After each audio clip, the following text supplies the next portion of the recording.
What they really trying to do?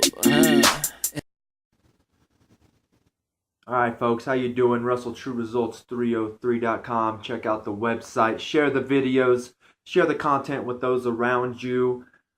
For those who need help and need advice, because of course, the whole mission is about helping everyone else. So I'm gonna come at you today with a video just about gym etiquette and how to act in the gym. Because unfortunately, a lot of people don't know how to act in the gym, and it's a community. That's what it is. Yes, you pay your $10, $20, $30 a month, whatever it might be, but our job there is to make everyone's trip or everyone's workout while they're in that facility with you, make it as enjoyable as possible.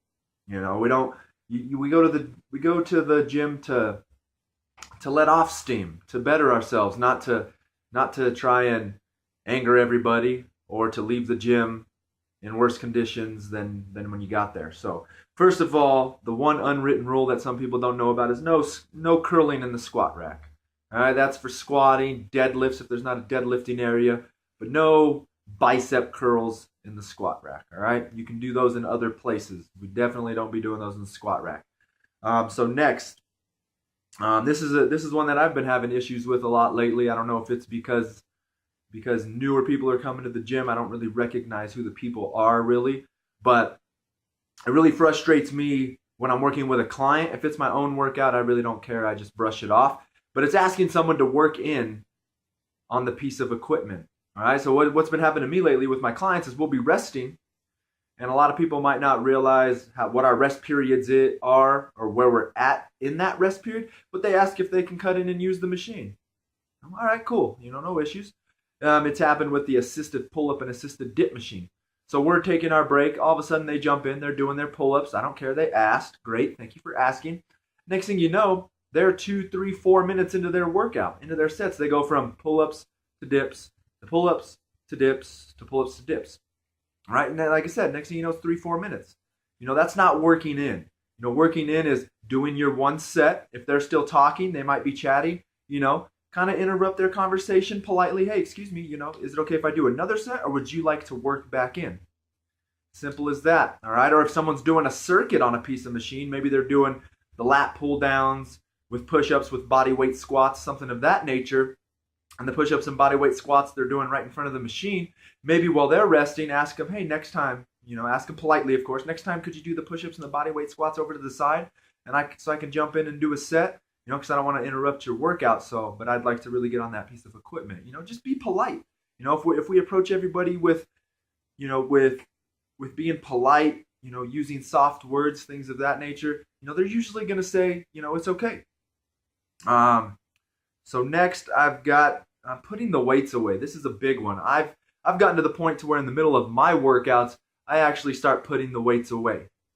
But unfortunately, 2, 3 weeks of that. Every day you come in and everything's just messed up. I don't even feel like doing it.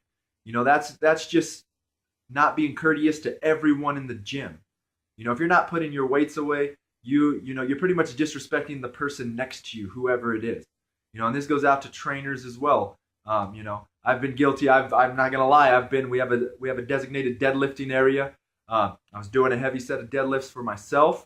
Got done, walked off, started doing whatever. Next thing you know, I'm walking back to get some water, and I'm like, that jerk didn't even put the weights away. Oh, wait, that jerk was me. So I'm guilty of it myself. What did I do? I stopped real quick, stripped the weight off of the bar, set it back. I slack on it as well. That's something that I have issues with. But as long as we're keeping the weight room clean, it's a community room. It's the same thing if you're at your house. My cousin, they're always yelling at the kids, put your stuff away, put your stuff away, put your stuff away. It's the same thing. We have to be courteous to those around us, making sure that the weights are back where they're supposed to be. So it's easier for us to find what we need to find during our workout. Next is cleaning up the sweat that you leave on a machine. If you have a towel, you just drape it over the bench. Nothing too crazy. If you don't have a towel, there are usually stations, paper towel stations.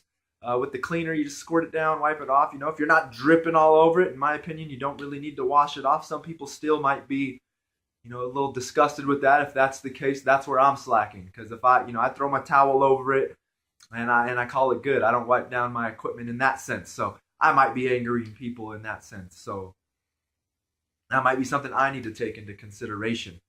So, it's just really recognizing that everyone's there to have a good workout, and we have to be courteous to those around us.